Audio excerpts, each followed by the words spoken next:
Okay, so after that short intermission, a really important philosopher, a fellow by the name of Kierkegaard, once said, every point of view is a view from a point. Now when you look very, very carefully at this cartoon, what you see is it's got copyright 2008 Atheists Online. So clearly the perspective here is a perspective that comes from people who do not have a belief in God at all. So you need to decide, and I'm not going to tell you, but I don't think you have to be Einstein to work it out, whether or not the representation in that cartoon of religion is positive, negative or neutral. I think it's pretty clear which one of those three it is. What you then have to do is point to elements in the cartoon that create that representation. So you've got the teacher, who's the representative of science, who seems to be reasonably okay with it. And then you have this biblical type figure who's burst into the room, who looks sort of like a madman. Right, so you work it out whether that's positive or negative. Let's move to the second cartoon. I like cartoon. So if we move to the second cartoon is actually quite interesting. Actually, just before we move to the second cartoon, could I just also draw your attention to the student who is the second one, the person just behind the biblical character. When you get a chance to look at this enlarged, have a look at the person's eyes.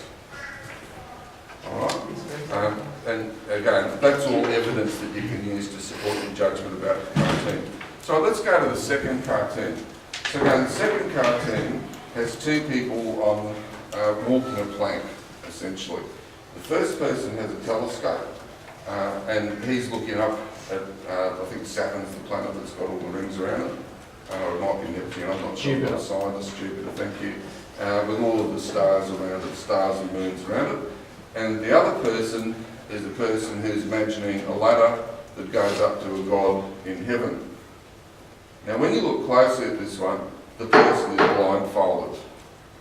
Now this cartoon requires you to make what are called some inferences about what the cartoon is meaning. At one level what he's saying is that both science and religion require a leap of faith, to put it that way. There's another level of meaning where the scientist has the telescope and all the person of faith has is their belief. So again, work out whether or not that's positive, negative or neutral. That, of the three cartoons, that's probably the most complex to go through and have a look at. There's no right or wrong. The question is how you reason your judgment, how you support why you think that about a particular cartoon. Right? And then the third cartoon, which is a sort of a split cartoon. On the left-hand side of the cartoon, you have a person, and the title is The Scientific Method. You have a person in a lab coat. There's all sorts of scientific artefacts. There's a skull, there's bones. There's a student who looks seemingly interested, and there's a microscope. And the statement is, here are the facts. What conclusions can we draw from them? In contrast to religion, which is the creationist method, where it says, again, the images are a person with a Bible, and the word on the front of the Bible is Genesis, which is where the account of creation is found in Christian scripture, talking to a person. And his sort of statement is, here's the conclusion, what facts can we find to support it? Now again, there's an inference being made there about whether or not religion is a credible thing to believe in.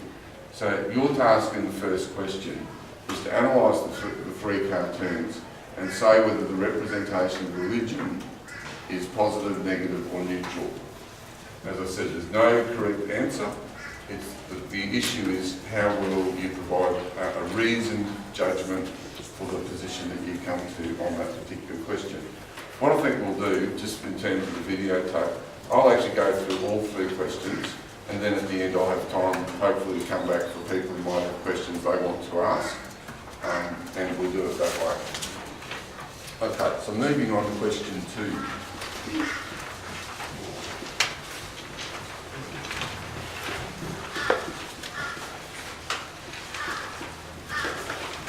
Okay, question 2. Now, I think I have mentioned before an Aboriginal poet by the name of Kath Walker. And she was only able to get her poetry published in the mid-20th century by calling herself Kath Walker. Her real name was Oodgeroo of the Nunukal tribe, and she lived on Stradbroke Island. So one of her most famous poems is a poem that she wrote in 1964, which is called We Are Going. So I'll read the poem and then I'll talk about the questions. So what we're looking at, let's look at the questions first. As you listen to the poem, what you are looking for are three things. The presence of European Australians on Stradbroke Island, the relationship of the Nunukal tribe to the land, and the effect of European culture on Aboriginal culture, right, especially in relation to the Dreamtime. And so for the final version of the test on Friday next Tuesday, I'll correct that final one, but it speaks about European civilisation and the effect that it had on Aboriginal culture. Right, that's what the third dot point means. So let's read the poem. They came into the little town, a semi-naked band, subdued and silent, all that remained of their tribe. They came here to the place of their old bora ground, where now the many white men hurry about like ants. Notice that the estate agent reads, rubbish may be tipped here. Now it half covers the traces of the old bora ring. We are as strangers here now, but the white tribe are the strangers. We belong here, we are the old ways. We are the corroboree of the bora ground. We are the old ceremonies, the laws of the elders. We are the wonder tales of Dreamtime, the tribal legends told. We are the past, the hunts and the laughing games, the wandering campfires. We are the lightning bolt over Gaffemba Hill, quick and terrible, and the thunder after him, that loud fellow. We are the quiet daybreak pale in the dark lagoon. We are the shadow ghosts creeping back as the campfires burn low. We are nature of the past, all the old ways, gone now and scattered. The scrubs are gone, the hunting and the laughter. The eagle is gone. The emu and the kangaroo are gone from this place. The bora ring is gone. The corroboree is gone. And we are going. Okay? So it's a very, very powerful poem. And it's talking about the loss of the land to European civilisation. So what I've got on the screen, which I will put up on live, it's a poem that comes in three very distinct parts. So if you've got your pen, you might want to note these. The first 7 lines, so lines 1 to 7, and one of the things that I've done on the poems, I've numbered the lines to make it easier when you're referring to them in your response. So you'll need to refer to particular lines in your response to give evidence. The first 7 lines or thereabouts of the poem talk about the impact of Europeans on Aboriginal culture. So you get things like, in line 5, where now the many white men hurry about like ants, and line 6, which follows, notice that the estate agent reads, rubbish may be tipped here. Now it half covers the old bora ring, so 5 to 7 are very, very important in terms of talking about the presence of European people on Stradbroke Island and the impact that that's had on the Aboriginal culture there. Lines 8 to 19 are, I suppose, the happy part of the poem, which talks about the Aboriginal culture on Stradbroke Island and the way in which the people interact with their land. And there's some really, really lovely things there. You talk about the way in which there is this oneness of nature, of Aboriginal culture on the island, with the environment that they are looking after. So the whole idea of custodianship of the land. And then in the final 5 lines of the poem, Oodgeroo is essentially reflecting on what has been lost and is in the process of being lost. And I think it's important to remember, as I've got down the bottom of that page, that the title of the poem is We Are Going, not We Are Gone.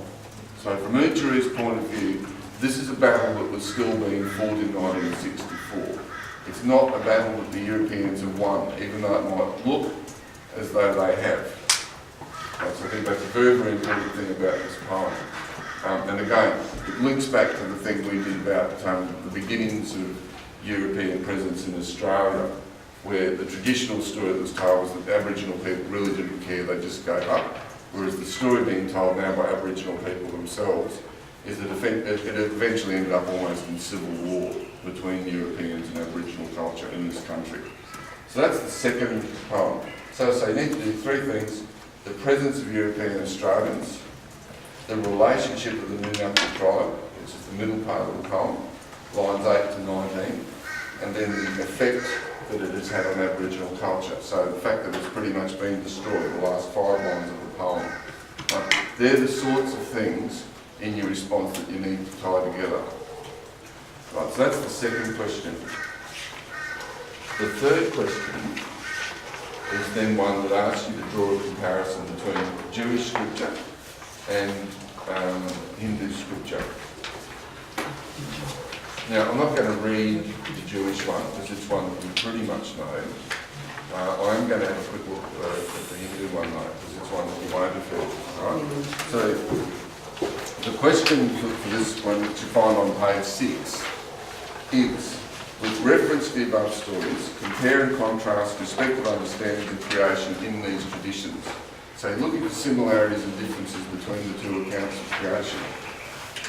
The Jewish account, very quickly, is the very first chapter of the Bible, where the earth is created in 7 days.